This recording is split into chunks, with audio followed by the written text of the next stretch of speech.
Okay, so hello. Again, my name is Chris Beams. I'm a committer for the core Spring framework.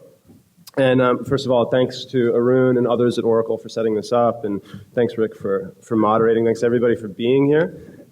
Looks like a fairly full house. Just to get a sense, like, how many here today would consider yourself an enterprise application developer? You're building enterprise applications, right, for a company or your own company. Okay, so keep the hands up. How many are in some way or another, you have applications in production that are using Java EE technology of any kind? Like, okay, maybe like one hand went down, a couple more hands went up. Okay, now keep your hands up. Of those applications, how many of them are in some way using any part of Spring? Couple hands down, couple hands up. Right, okay, that's basically what we understand today, right? Like the majority of people building enterprise applications with Java are using a mix of these two. Right, so that's like an important note as we go through this when we talk about whether they're competing or complementary, right? We can all remember all the hands staying up, right? So I want to talk to you quickly about some use cases for Spring, because there might be areas of Spring that you're not so familiar with, as, by way of proper introduction, right? For example, NoSQL. You might be building an enterprise application, your boss comes up to you and says something like, hey, I heard that MongoDB is great for, storing documents. Let's say you work at a place like the New York Times or the Guardian, right? And they're, having all of their articles and so on. It's great for keeping pictures and text and metadata. Your boss is interested in this, not sure. She says, hey, why don't you create a proof of concept about this? Fork the code base, put together a proof of concept about the sports section moving to MongoDB. Well, how are you going to do that? You could, of course, grab the MongoDB drivers from the Mongo guys, get started. That's not a bad way to get started anyway, to get a sense of things.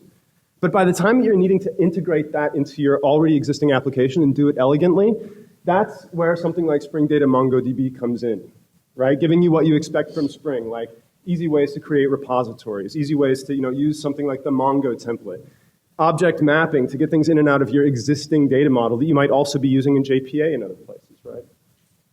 So that's NoSQL. You might have big data requirements coming along, like, hey, we want to track whether our registered users are effectively converting over to paid users. That's kind of a big one for the New York Times right now. We want to aggregate all that data, track it in Hadoop. All right, so what are you going to do? Well, you can figure out how to bootstrap Hadoop from the ground up, right? It's not a trivial task. Or you could sort of hit the ground running with Spring for Apache to Hadoop, which is another part of the Spring Data, project.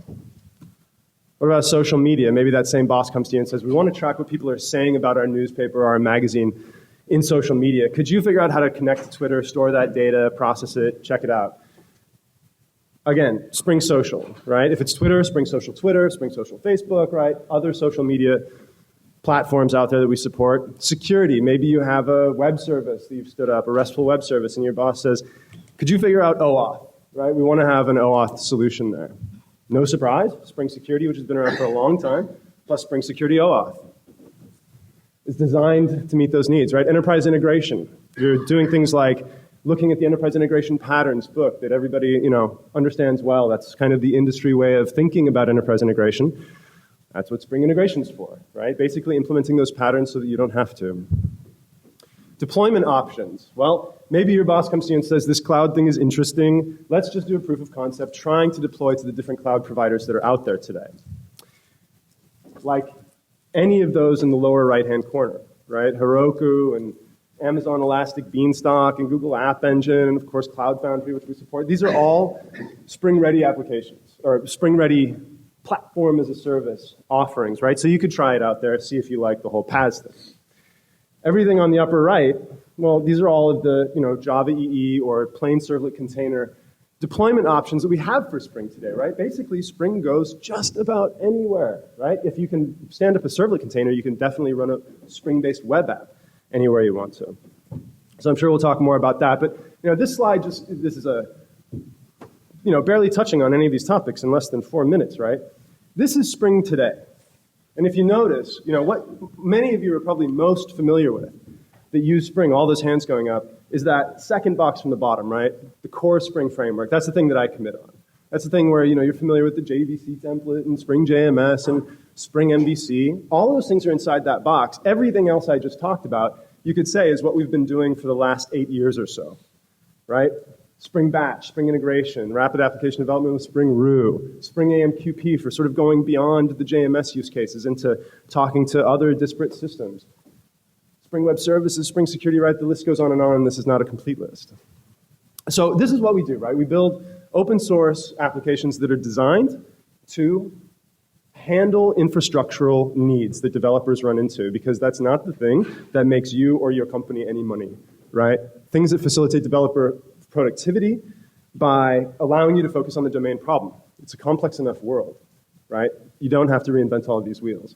And that last box on the bottom, Java EE, Java SE, of course, Spring has always been building upon those things.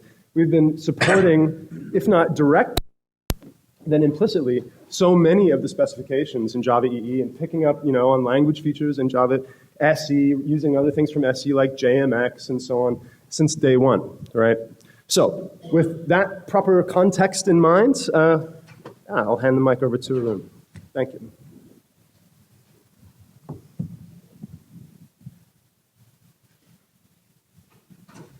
Oh, sorry. Arun, would you take the floor?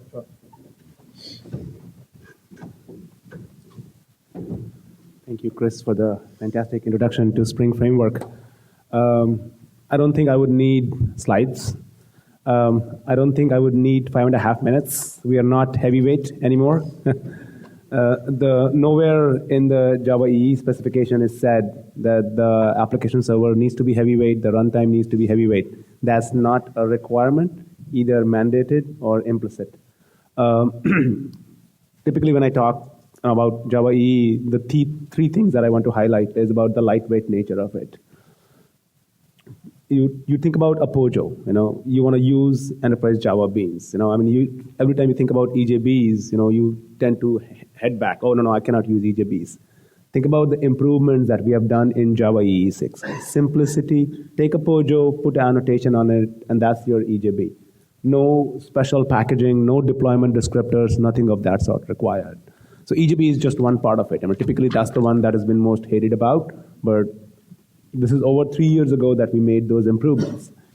Think about all the standardization work that is happening over here. Today there are over 14 compliant application server providing you true portability. So if you are keeping yourself within the Java EE 6 ecosystem or the API itself, your application is truly portable in the sense that you take an application written using Java EE 6 API, whether it's running on JBoss, it's running on Glassfish or WebLogic or WebSphere or even Tommy or any of those versions, the application is truly portable. Now, of course, you tend to extend your platform or tend to use those application server specific APIs, in which case you are logged into the particular vendor. But, if that's what we are focusing on. With Java EE 6, the platform is rich enough that you can actually start building your application using the API itself. Now, of course, Java EE 6 is a standard, and there are pros and cons of a standard. So in the sense that, if it's a standard, it's going to move slow, because otherwise it would disrupt the innovation. So I think that's the key part here. Let the innovation happen, but still make sure the standard stays relevant. For example, take a look at Eclipse Link. Eclipse Link is a reference implementation for JPA. There is enough innovation happening on Eclipse Link, but still contributing back to the standards. So my key point really here is Java EE platform provides you a simple, lightweight, elegant solution for all of your enterprise application needs. If need be, you can go, of course, outside the platform. It's not exclusive by any means. It's more embracing, more inclusive. If need be, you need anything outside the platform, you can use it. If you are deploying your enterprise application on a Java EE compliant app server, use the capabilities that exist in the runtime instead of bundling more capabilities and loading the app server more. So overall, I think with NetBeans integration, with the vendor support, with the technologies that we already have in the platform, with the more technologies that are getting added to the platform, solving all the problems that we're talking about, NoSQL, big data, security, social, all of those, the innovation that is happening in the Java EE ecosystem, I think Java EE is very much relevant and very much exciting. So even though it's standardizing, but still there is enough innovation happening in all different areas to keep it relevant, innovative, and cutting edge for your enterprise application needs. Thank you. Excellent. Thanks. Thanks, everyone. Thanks, Chris. Let's, since we started with the Spring guys for the intro, let's start with the question, and we'll start with Bert Ertman. So we have two questions. So, Bert, the question is, why would you pick Java EE or the Spring framework for enterprise development? Okay, so I think this was an interesting question like 5 years ago when the standards were not really on par. And I think then you had like a real debate. But nowadays, I think both of the frameworks are actually on par given the basic features that you need to solve today's and tomorrow's problems. So things like creating a testable architecture, doing dependency injection, transactions, stuff like that. So all of the basic ingredients that you need to build an enterprise applications are already in a standard which is still relevant, like Arun just mentioned. So for me, it's no longer a choice. I mean, you pick a standard, and as soon as you need something which is innovative, which is not contained in the standard, then you should start looking around. So it's no use of bundling an entire application server with each application that you build, just stacking all the features and creating your own application server if everything is already contained in your application runtime today. I think, well, maybe to just give it like an interesting twist, this question might still be relevant for the applications that you built 5 years ago. So tomorrow afternoon, I have a session together with my colleague Paul Bakker about migrating Spring applications, which you built like 5 to 6, 7 years ago, to Java EE 6 applications. Because if those applications were built like 5, 6 years ago, they will now typically contain a lot of technical debt because you chose maybe the wrong frameworks that no longer exist, or you're facing some functional stuff that you need to build into your application. So if you have to if you have to think about to keep those applications for another 10 years or so, I think that will be an interesting question whether you will want to continue down the path of being a Spring application, or if you want to upgrade it to a Java EE 6 application. If you want to do the latter, then you should definitely come to our session tomorrow afternoon and see how that can be done. And why would they want to do? I mean, what would be the motivation for migrating it to Spring? So if you have to migrate an older Spring application, say Spring 1 application, or maybe a little bit more modern Spring application, then there's a lot of frameworks in there that you chose 5, 6 years ago that are no longer existing or in maintenance mode. So you have to do a lot of work anyway. So if you have to do a lot of work, then why not take just one little extra step and take it to the standard? So it's relevant for another 5 or 10 years. Now, the format is there's room for rebuttals if anyone has a rebuttal, or you can just pick it up when the question comes around. Sure. Anyone? Assume that you don't. Okay, so we'll go on. So let's go to Gordon with the same question. Gordon, so let me repeat it. Why would you pick Java EE or Spring for enterprise application development? Typically, I work a lot with Spring, so I typically choose to go towards the Spring avenue. Worked with Java EE, and I'm currently on a project with Java EE technology. I typically would go with Spring because I can get an application very rapidly off the ground. I have a wide variety of choices of which libraries I can use for my application, and I find that that gives me the flexibility to really be to have the opportunity to choose whichever technology I'd like to use for whether it be the persistence layer, whether I'm using Spring MVC or another strategy for UI components. Obviously, it's built on and takes advantage of EE components. And that Chris had alluded to that earlier. So there's a lot of strengths of EE that Spring builds on. But I think I can get a very functional application off the ground very quickly, run it on a Tomcat server or Jetty server within a couple minutes. So it's a very easy thing for me, and that's pretty much why I would choose to go towards the Spring route, typically.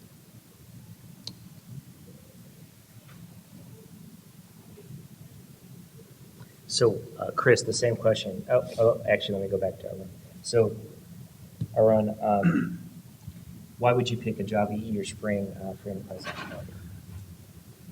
Well, of course, I will pick Java EE.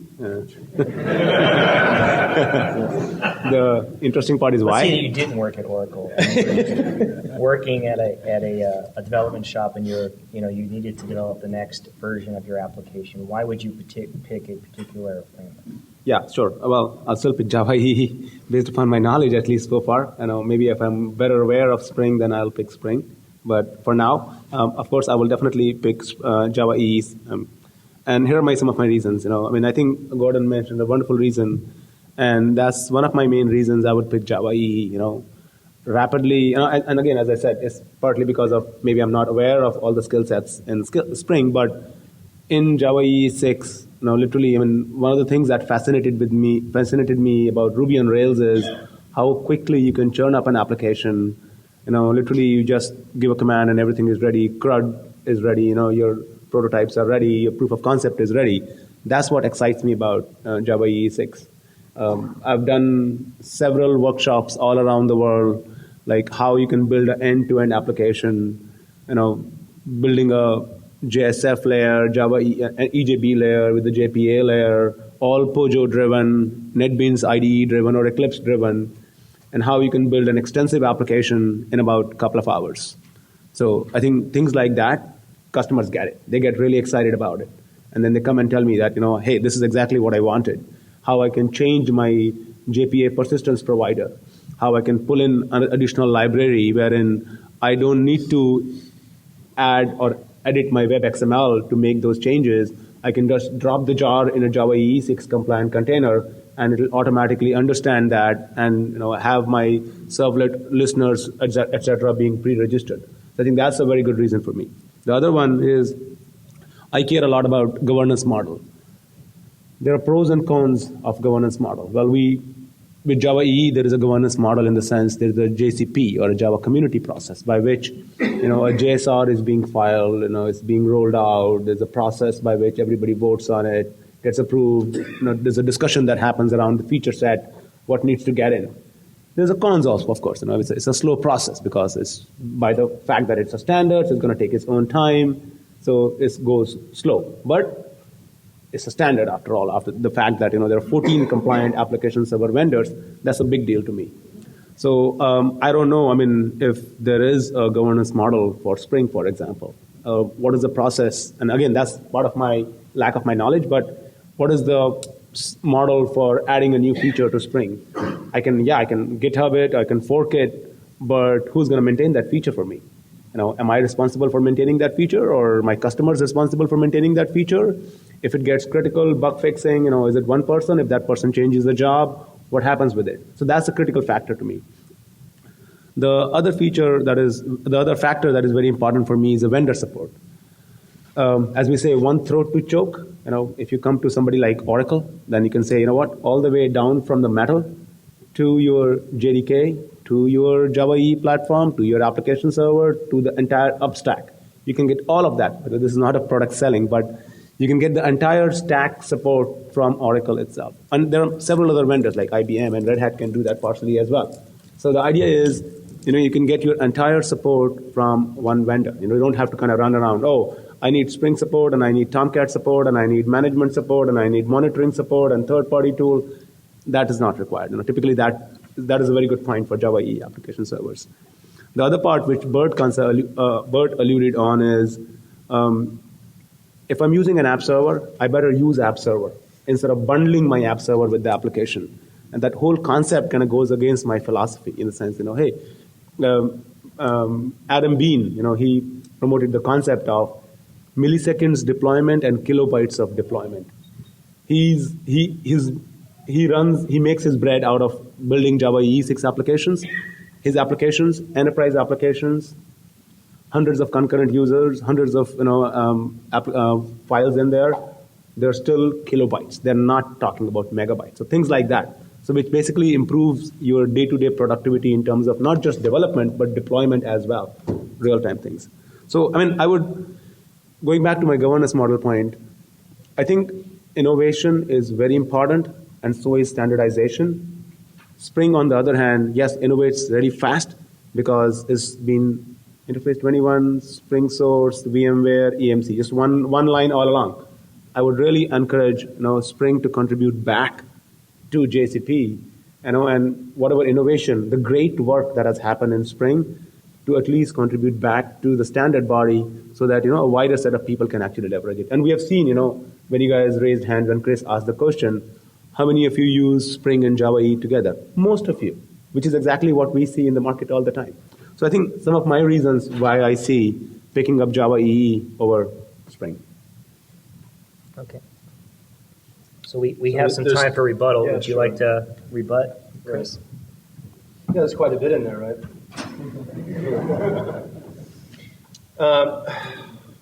Well, I'm not sure how such a rebuttal should go. I'll make a couple of things rhetorical, but I mean, we're free to go back and forth if you like, right? The first thing you mentioned was that you're inspired by the Ruby community and by Ruby on Rails, and I think we all were. I mean, I definitely remember the first time that I saw the screencasts from David Heinemeier Hansen. I was like, oh my God, we have a long way to go, right? And we have made a lot of strides, right, in the Java EE world, in the Spring world. But I mean, as Java in general, we've made a lot of strides. But I think we're still not, particularly in Java EE, at the level of productivity that something like Rails provides. And I might be ignorant, quite honestly, of just how great the experience is in NetBeans, in all candor. I think there's a different class of rapid application development tools that are out there, right? We've seen it with Rails. They kind of set the standard. Spring, of course, has Spring Root, which is very much designed to give Rails-like productivity with some other characteristics, right? That it's not any part of the runtime. You still build a kind of regular old Spring app, but you do it in a super rapid way. Of course, in the this isn't a conversation about Grails, but you probably all know that's like in our larger sphere. That's something that truly classifies. I mean, it was originally Groovy on Grails, right? Now it's Grails. That's a rapid application productivity tool. So I mean, please, when you have a moment, respond to that if you like. But I think we're talking about two different things in kind here. As to the matter of governance and filing JSRs and things moving necessarily slowly in that kind of model, that's not a dig, right? That's just simply the nature of the beast. That standards bodies move slowly. It's by design, right? And if we look at Java EE 6, which, really at a number of points we've actually come out. I mean, I remember Rod putting up a blog post in the early days of EE6 being standardized saying EE6 gets it right, gets a lot of things right. There are many things that we're supportive of in there. We generally like the way that it's shaped up. If you look at the timelines involved with EE6, EE6 was standardized finally in December of 2009. How many people are using EE6, by the way? And how many are on WebLogic or WebSphere? Yeah, the compliance implementations of both WebLogic and WebSphere didn't show up for nearly 2 years later, right, in 2011. That's a lot of good stuff, right, in EE6. I mean, it is absolutely fair to say that EE6 now provides the Java community at large with a great POJO programming model. I'll be the first to say it. Right? It's a completely reasonable, even nice POJO programming model. And that's the goal, right? When we hear people talk about closing the gap that Spring created in 2004, that's fundamentally the gap that has been closed, and we acknowledge it, right? Creating a POJO programming model, that's what the community wanted, needed, that's what sort of won the hearts and minds, and now Java EE really does have that as of 2009, which was 5 years hence, right? And then 2 more years until we've got the biggest, most important implementations out there that people are actually using in the real world. Now the question is, we've got compliance implementations, great. Have you upgraded yet? Right? That's not your decision. That's not a decision. Developers have a lot of clout, and more and more and more as we look at things like DevOps, we have a lot of clout in the choice of frameworks and individual, jars that we're using, right? We don't have so much clout still in the choice of runtimes. That's a decision that's being made way above your head and my head, usually. That's a big differentiator, right? So yes, the model is nice. Yes, we basically congratulate EE6 on what it's done. But there are real practical problems with the actual usage of that. And I mean, I think just if you look in your own experience, you see that if you're working day to day with these technologies, right? As for vendor support, right, sort of single-sourced vendor support, that's definitely a nice thing to have. Indeed, the one throat to choke is what people talk about. So, well, I mean, practically speaking, right? Theoretically, you definitely want that. Practically speaking, many of the vendors out there, the big guys, are in one way or another providing Spring support. And the reason for that is all the hands went up, right? It's just a practical matter. Indeed, you may remember WebSphere and WebLogic certifying Spring to run on their platforms, right? They've openly acknowledged it, even embraced it a long time ago. And, you know, I guess we would go one step further and say that those big support contracts are in many cases, not all, but in many cases just a waste of money. We all know the trend toward lightweight servlet containers, Tomcat, Jetty, etc. Why not just run on top of those if you can? If it's Tomcat and you're looking for single source vendor support, we do that, right? From Spring to Tomcat and all that. So it's possible, right? It's about pragmatism. What do you actually need? What's practical for your organization, et cetera? And what choices can you personally make? Yeah, just one last point, since there was only one more point from Arun. When it comes to lightweight deployments in the app server, when you've got a kind of out-of-the-box vanilla E6 application, like you're going through tutorials and getting started in Hello Worlds and that sort of thing, you indeed do end up with this really nice thing, this sort of ideal situation where in your Maven POM you have nothing but the E6 API jar and everything else is being provided by the application server. That's a nice goal. And there is definitely a class of applications for which, you could stand that up and maybe even put it in production. But, I mean, of all those hands that we saw go up, basically everybody in the room here, I mean, show me a production application today that is not using at least some, if not a lot, of third-party dependencies, whether or not they're Spring. Right? Are you using Java util log? Right?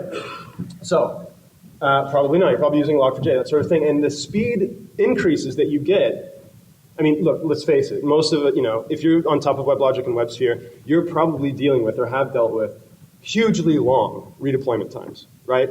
I mean, I know I've been in shops where it's 20 minutes, right? We all go out for coffee while it redeploys. If we can get that down to something like a number of seconds, like 20 seconds or something like that, it's diminishing returns, the value that you're getting, whether it's 3 seconds or 6 seconds or 9 seconds. You have to compare the pros and cons there, right? Yes, maybe you have a kilobyte deployment that takes 1 second to come back up, but you're really counting on everything is in that app server. Hey, Chris. And with Spring, last point finally, and I'm done. Thank you graciously. With Spring, you have all of that choice at your hand too, right? You can really choose what's in that WAR file. That's going to pay dividends over time, not just for Spring, but as a way of thinking about the world. I, the developer, choose what should be in here, and I'll take the extra few seconds of deployment for it. Thank you. All right. So, any response to that? Yeah, my first remark is that I've actually never have heard Rod Johnson say anything nice about Java EE. Maybe I missed that. Maybe you don't subscribe to him. That would be good. Well, he probably didn't say anything nice about J2EE, which is how the Spring audience knows Java EE as such. But one comment that I would like to make, for example, and I think that's sort of the power of the Java EE community. So even though not a standard, but for example, JBoss Forge, it's a beautiful example, which is an innovation happening in the Red Hat land, where just like Ruby on Rails, Spring Brew, they're able to kind of quickly create an application.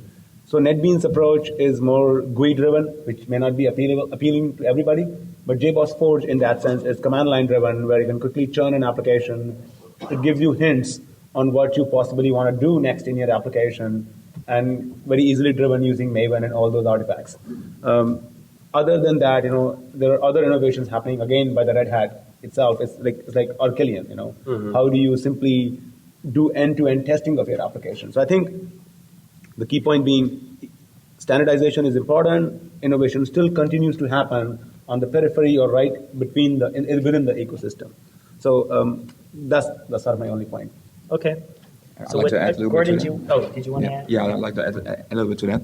I mean, just like standards are moving slow, I think that the majority of real customers is also moving slow.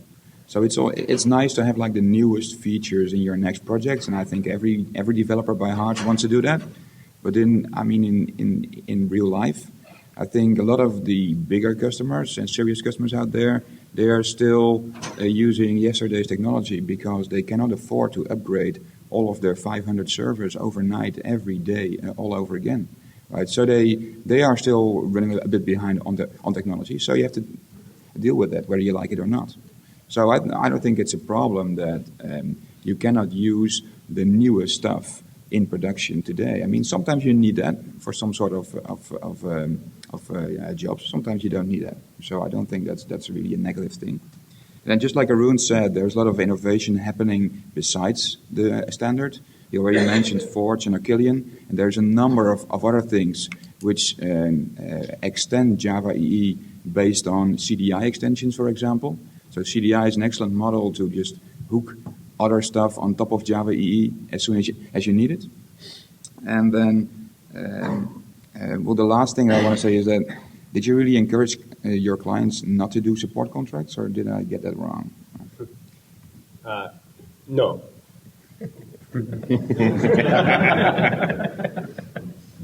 No, I didn't encourage that. Yes, Yes. you got it right. Buy lots of support contracts. Okay, so, I'm sorry, Gordon. I I just wanted to ask, I'm not sure about the bundling the app server. I mean, certainly the app server, if I were running on a Tomcat server, which is, pretty significant market share in the industry, I'm not building Tomcat. I mean, I have the ability to, as a developer, run, I'm a big Maven advocate. I use that all the time. I can use the Maven plugin and run Tomcat or Jetty and test my application. But I'm not really deploying the app server. I'm deploying just the necessary components. Sure, there are jars that, again, on a JE server, they are prepackaged for you. One of the downsides that I've always run into is that, and I've worked with, over my career, pretty much the odd versions of WebLogic, 2, 4, 6, 8, and 10. And Those are even. or the other one. The other odds. There's no coffee. I'm still not quite awake. Thanks. That was part of the rebuttal. Set it up, and so. And I've inevitably run into problems with class path issues over time. Inevitably, when we get to a server, unless someone's policing the JEE deployment, Java EE deployment, I run into an issue, and then I'm chasing down some problem where the server's class path conflicts with what I have. And if I have, if I'm building my application and I've got that whole class path, I can use the tooling and figure out what's in there, and instead of waiting for deployment and trying to figure out where that collision happened. So I'm not sure about the bundling app server thing. I've not ever seen that to be a big concern, and I don't care about the size of it, right? Space isn't that big of a deal. Space is cheap. So if I'm pushing a meg or 5 meg, it doesn't matter. I can email 5 meg to somebody now, or gigs now. So that's not ever been an issue that I've run into where someone said, "Hey, tighten that bundle up," So it's just my experience. Okay. So, any rebuttals to that before we move on?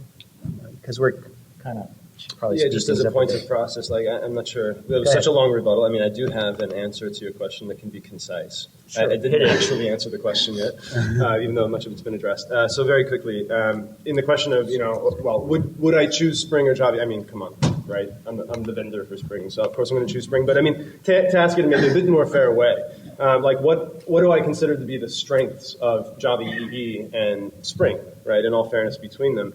With EE, right, it's forming a standard. I mean, this is fundamentally the value that it's providing, forming a baseline for well-understood tasks, right? Like when EE first came around, I mean, look at the things that were pretty well known in the industry. Things like JMS, right? Sending messages through message-oriented middleware was something people have been doing for years and years and years and years. So it really makes sense to make a standard for the Java world, right? JDBC is a great example, even though it's not part of Java EE strictly. Aren't we all glad that we're not talking directly to the drivers from each individual RDBMS? Great that we have something like JDBC. There's really a place for standards. Look at the success of the servlet standard. Wow. Everybody's gotten value from that here. So that's definitely a strength. And another strength is that it's getting better as it evolves. Version after version after version, particularly starting with EE5, it's just gotten better. I mean, we fully expect that it'll continue to do that. And for a certain class of applications, it really is possible to stand up something that depends on nothing other than the EE6 API jar, right? That is possible, and that's a feature, right? That's an ease of use argument and so on, right? So more power to those who have those kind of requirements. But in our experience, that tends to be applications that are, sort of like a few years old, right? They're not including things like NoSQL and so on. And then Spring strengths, quickly, right? Deployment flexibility on just about any kind of platform that you can think of, like we saw in the slides. Providing modern enterprise Java, right? Things like newer versions of JPA and so on older versions of of EE application servers, right? That's been one of Spring's great strengths over time, is saying like, you and your organization can't yet upgrade to that new WebLogic WebSphere version, whatever. We'll help you use great EE technology in the app server you have, right? How many have ever had that experience here? Like using Spring to bootstrap stuff from EE that you couldn't upgrade to. That's a great story for EE, right? Being able to use those EE technologies. And timely innovation, right? Like things are happening in the big data space and so on now that if you haven't gotten requirements yet, it's probably coming.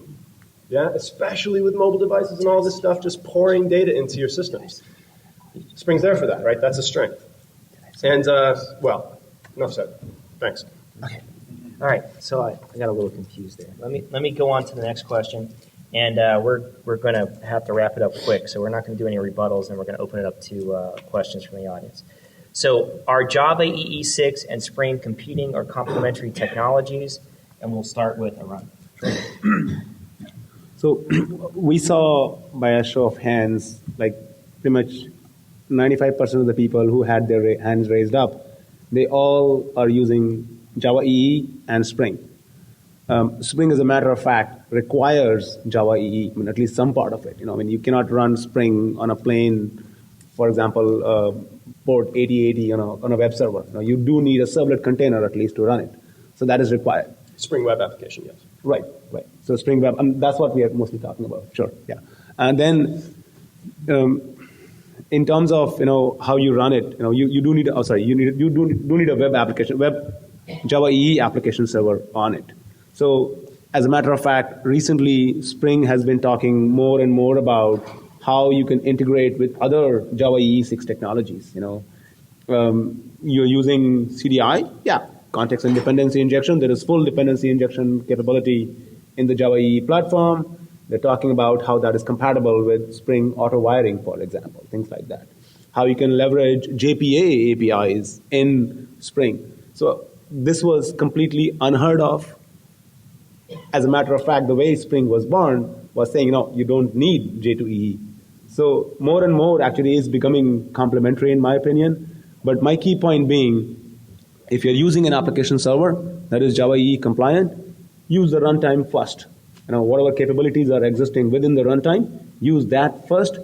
Anything that is not provided by the application server, which is not a standard, then you can go reach out to a third-party library and see if that provides you that capability.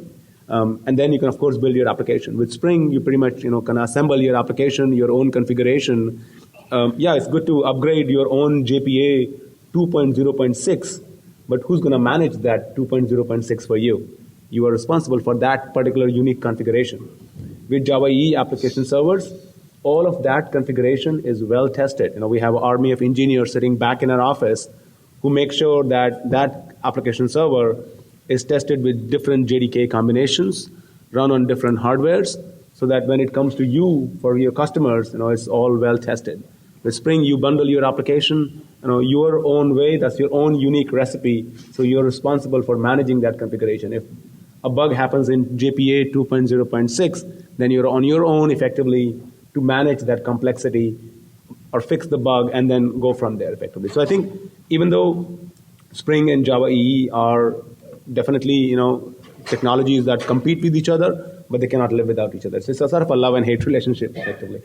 Okay, Gordon, let's follow up with you. Are Java EE6 and Spring competing or complementary technologies? I think there's some complementary aspects. Clearly, we all are very well versed in JPA and the servlet model. We use that quite a bit. But in terms of competing, there's Spring innovates. Obviously, it's been mentioned a few times, a lot more rapidly, and we have a lot more features that are available. So yes, of course, there's complementary aspects to it, but I can certainly build a Spring application with a simple container and launch an application without really using JEE technology. I mean, certainly using, if I were to use Spring Batch can run as a runtime, just run the command line and handle very large scalable batch processes directly. So there are some things. If we're talking in the MVC space, clearly we're going to be using servlets, and if we're talking traditional data stores, we're going to be using JPA, and that stuff is very easy to do. I'm a big advocate of Spring Roo. Spring Roo is a rapid application development tool. I can get my application off the ground, build my proper layering of my application, and using JPA servlet model, and then the rest of it I can configure in whatever features I need for my services using enterprise integration, whether it's JMS or AMQP, which is rapidly growing because of the flexibility you can do with the advanced message security protocol. So I have a lot more opportunity to take my service layer and expose it out to enterprise integration patterns using the Spring technology. Excellent. So, would you like to follow up, Bert? Yes, please. So I would like to take a look at the future and say that, so if we both agree that there is a great standard in Java EE 6, why doesn't VMware sit together with the other vendors and spend their R&D dollars together to give us all a better experience in the future? I mean, stuff like Spring Batch, NoSQL, Social, that could have been all JSRs, which could have been filed a couple of years ago, so that we could have been benefiting from it in Java EE 7 or in Java EE 8. Instead, they choose to go their own way, but there's so much common ground that we just discovered. So that's the question I would like to ask to Chris. Yeah, sure. I can just address. I mean, it's my turn. Go ahead. Yeah. Hit it. Okay, so the question on the table again is, are Java EE and Spring really competing or complementary technologies? So make sure that I get to your question, Bert. Clearly, largely cooperating, right? I mean, to throw out a statistic that feels right, 80%, yeah? I mean, 80%, 90% cooperating in that either Spring is directly supporting that technology from Java EE, like take, for example, JMS, and Spring's JMS template support, right? And that's directly in support of Java EE. Implicitly in support of servlets, right? We're not doing a lot of encouraging people to use the servlet API directly, neither does JSF or many other technologies, save for like the HTTP servlet response, maybe. But we're clearly building on top of that. So largely cooperating in the sort of margins, right? Because there's clearly competition, right? There are specs that have happened in EE6 that Spring doesn't support, right? And people mostly know what those are.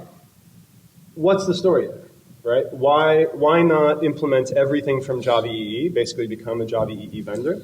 Well, in the case of things like CDI, it's not so much that we're diametrically opposed to what's in CDI. I mean, I've said earlier, like, hey, when you look through this, there's really a lot of nice stuff here.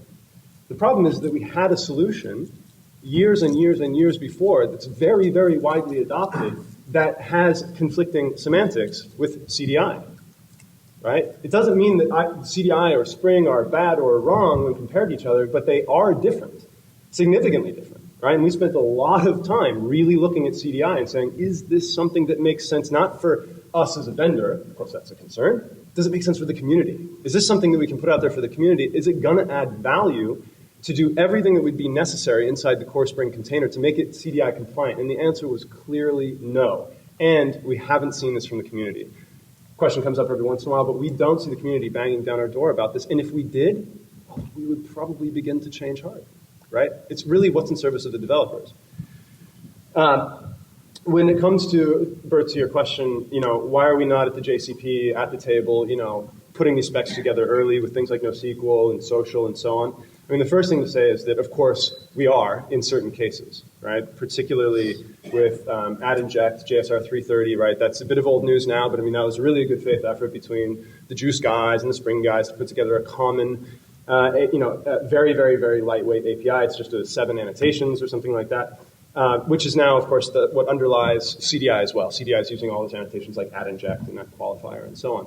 So that's one example. Another example that's very relevant today is the batch spec, right? JSR 352. We have 2 people on that spec. In fact, the lead of that spec is somebody that's with us, right? It's, JSR 352, the batch spec is clearly inspired by Spring. I mean, that's a nod in general to the innovation that's happening out there in the open source community, making its way into Java EE, and we're basically all for it, where it makes sense, right? Again, it's about pragmatism. It's not about doing something ideologically or dogmatically. All things must be specs. It's about, does this make sense? Does it make sense now? Is it ready to be specified? With the social JSR, there was a social JSR. We didn't put it together, but there was a social JSR 357 that was roundly rejected by, by the JCP. Why? Because, man, it's just not ready. We're just not clear what that space looks like, if it should be standardized, if it can be standardized. What does it mean to standardize talking to Twitter's API? This is sort of outside the bounds of a spec, right? So we would not even have the, we wouldn't want to come to the JCP trying to specify this because it's not the way that we work. The way that we work is we've got an idea, we think there's something that's going to work. Here's a milestone, here's a blog post, here's us talking about it at a jug. What do you think? And you might notice, we sometimes take a long time to get to a 1.0, right? Year more, because we want to get it right before we put it out there. And the way that we get it right is just a different way than a spec gets it right. We get it right by talking to the users directly, as much as we possibly can, seeing people use it and tell us what happens, right? It's two different ways of getting at the same kind of goal. Okay, so that's good. Thanks, Chris. We have a question. What's your name, sir? Please. So my question is, you mentioned that Spring participated in the CDI and specifications, which I don't actually believe is the case. Only 330, not 299. But why didn't Spring participate more in the specification when there clearly was, as you said, a well-understood domain for which Spring clearly had vested interest in making successful for the larger development community? So let me summarize the question. So I think the question is, yeah, great job summarizing the question. So why didn't Spring Framework participate in the CDI spec, JSR 299? You said that there was a technical mismatch, but there was a chance for Spring to collaborate there as well upfront to get the best. So I think that's a good question. Yeah. Any one of you two want to take a shot at that? I think it's better for Chris because he's more in touch with that spec piece of it. I'm not. Really just to concede the point, fair enough. Right? I'm sure there's more that we could have done, quite honestly. And there are politics, yeah? It's not a perfect world, right? It's just a big, messy world that we live in, and that's sort of the point that Spring's been making all along, but not to deflect, right? Could we have done more? Yes. Why exactly didn't we? I honestly don't know the details because I wasn't the one doing it.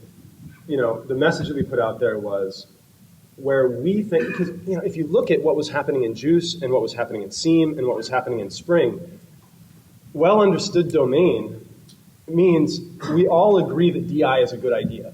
But those three frameworks were doing it pretty differently. Remember bijection and things like this, right? Really quite different approaches. Juice has significantly different approaches than Spring did, especially in the early days. So it actually wasn't that clear to us that we could arrive at something that did make sense for everybody. That we sort of wanted to go as far as, if you're going to put annotations in your POJOs, let that be a standard. Everybody could agree it's better to have javax dot something than org.spring framework or com.google, right? But, yeah. I think Peter Muir would like to have a follow-up question. Yeah. I would say that actually what we did end up with CDI was something that wasn't Seam, that wasn't Juice, that wasn't Spring. It was actually something that was in the middle, and there was a lot of stuff wrong. And again, I would invite Spring again to join the CDI group. Every time I see Spring guys, please do this. We would love to have that. So please join. And I think we've got pretty good input. Yeah, thank you for the invitation. The real shame you guys don't participate in that aspect more. Yes, sir. I actually don't have a question. So first and foremost, let me recuse myself. I'm an Oracle employee. As of yesterday, I'm the same as Arun Gupta as Metric. I'm the evangelist for Java EE and Glassfish and Rebuttal. One thing that I want to say, and you Spring guys, I don't know if you do this out of ignorance or you do this deliberately because you your SpringSource. Yeah, let's keep it Spring is polite. not the only answer to a stopgap of standards innovation and using things using Java EE APIs and latest innovations in particular in things like Concat and JIT. CDI is a great example of that. It's designed to be a completely embedded API. As a matter of fact, you can use it in Java SE. That's being standardized now, right? So you can use CDR, things like CDI, things like JPA, things like JSF. These things are designed to be embeddable, right? Even if you're running an old application server or running Tomcat, you can still upgrade those APIs, you can still use those APIs, and get to 80 to 90% of the Java EE APIs, even though you're not on an application server. And vice versa for old application servers. You can run things like Seam that have been there for a long time and complement Java EE as opposed to competing with it in the way that's being done. So, when I think it's a false dichotomy to say it's either Spring or it's pure Java EE. There's a whole set of other choices like Seam, CDI portable extensions, using Java EE APIs on Tomcat, and so on and so forth. I encourage you to take a look at Tom E. It's exactly that. It's taking Tomcat and adding Java EE APIs on top of it. Okay, are there any other questions? Or yes, ma'am.